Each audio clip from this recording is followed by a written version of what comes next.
Olá pessoal, tudo bom? Nesse vídeo eu vou explicar para vocês como editar um post ou uma página.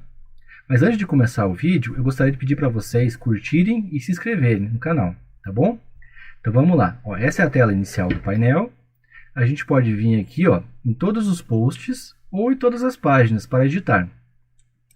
Ó, eu já deixei aberto aqui, ó, quando você clica em todos os posts, aparece essa tela com todos os posts que você fez. Mostra a categoria e o autor.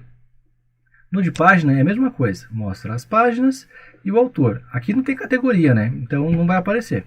Então vamos lá para editar o post.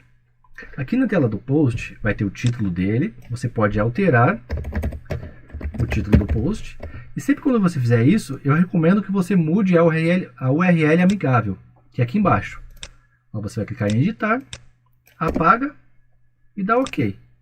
Espera um pouquinho, olha, já pegou o novo título. Aqui embaixo você pode alterar à vontade.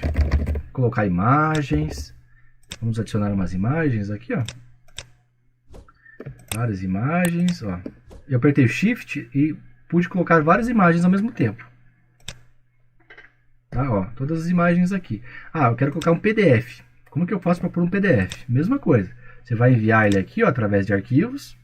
Vai aparecer aqui, ó. Clica nele e insere. Mesmo procedimento.